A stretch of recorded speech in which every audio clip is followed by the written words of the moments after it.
Hello friends, my dear students, आप लोग कैसे हैं। हमें आशा है कि आप लोग बहुत अच्छे होंगे।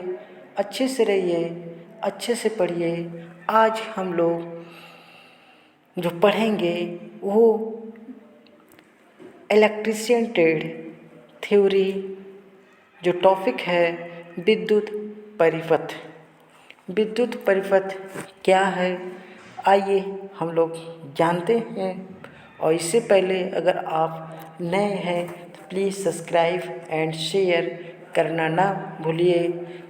चलिए अपने मेन टॉपिक पे आते हैं। विद्युत परिपथ क्या है।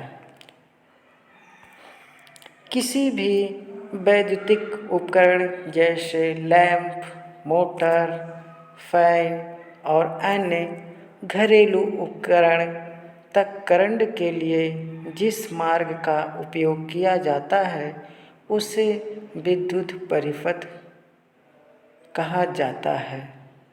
अर्थात ऐसा परिपथ जिसका उपयोग विद्युत से चलने वाले उपकरणों जैसे मोटर, पंखा, कूलर, अन्य घरेलू उपकरणों तक करंट पहुंचाने के लिए किया जाता है, उसे विद्युत परिपथ कहते हैं। ये सामान्यतः चालक तार अन्य विद्युत सहायक सामग्री के मिलाकर बना होता है। विद्युत परिपथ कितनी प्रकार के होते हैं तो आप जान गए होंगे कि विद्युत परिपथ क्या है और ये कितनी प्रकार के होते हैं। इसके बारे में चलिए जानकारी देते हैं। विद्युत परिपथ मुख्यतः रूप से 4 प्रकार के होते हैं। हमारा जो पहला है बंद circuit, open circuit, short circuit, leakage circuit. अर्थात बंद सर्किट, ओपन सर्किट, लघु परिपथ, जो परिपथ होता है वही रिसीव परिपथ, यही सब जो है 4 प्रकार के होते हैं। इसको नोट्स करते रहिएगा। और बंद परिपथ क्या है, इसको क्लोज्ड सर्किट भी कहते हैं। एक ऐसा परिपथ जिसमें विद्युत धारा आसानी से मिलती है उसे विद्युत धारा तक पहुंच प्रदान करता है। ठीक है, अर्थात एक ऐसा परिपथ जिसमें विद्युत धारा आसानी से मिलती है उससे विद्युत धारा तक पहुंच प्रदान करता है, बंद परिपथ होता है। अर्थात हम पूर्ण से यह एक पूर्ण परिपथ होता है जिसमें विद्युत धारा अपने उद्गम स्थान से निकलकर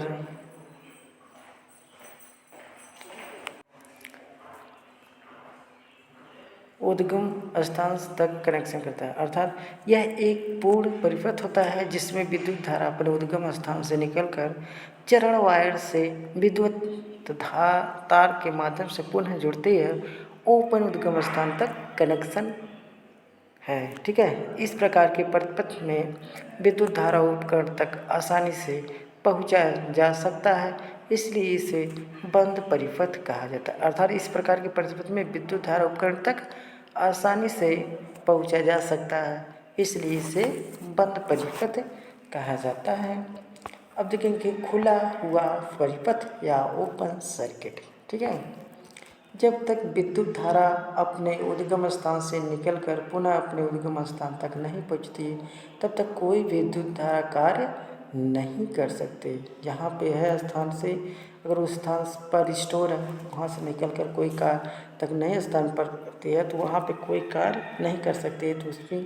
ठीक है, तो इस प्रकार के परिपथ में विद्युत धारा चलने वाले स्थान से निकलकर पुनः इसी स्थान पर नहीं आ जाते तब तक कि किसी भी प्रकार का विद्युत उपकरण कार्य नहीं करता। इस परिपथ में उपकरण के चलने से पहले यदि फ्यूज न्यूट्रल तार टूट जाता है तब विद्युत धारा का प्रवाह नहीं होता, जिसके कारण इसे खुला परिपथ कहते हैं। जैसे यही हमारा जो आपका बना हुआ देख रहे हैं, आपका यही जो सिंबल बनाया हुआ है इसी को खुला परिपथ बोलते हैं। ये देखिए, ये बल्ब है, यहाँ स्विच लगा हुआ है ये। ठीक है, ये खुला परिपथ है। ठीक है, इसी को जो है हम खुला परिपथ कहते हैं। और ठीक है। इस प्रकार के परिपथ में विद्युत धारा चलने वाले स्थान से निकलकर इसी स्थान पर नहीं आ जाती तब तक किसी भी प्रकार का विद्युत उपकरण कार्य नहीं करता है। इस परिपथ में उपकरण के चलने से पहले यदि फ्यूज या न्यूट्रल तार टूट जाता है तब विद्युत धारा का प्रवाह नहीं होता है, जिसके कारण इसे खुला परिपथ कहते हैं। ठीक है, समझ में आ रहा होगा। अब देखिए लघु परिपथ या शॉर्ट सर्किट क्या होता है। यह सर्किट अन्य सभी सर्किट से सबसे ज़्यादा खतरनाक होता है। इस प्रकार के परिपथ को कोई भी नहीं जानता है।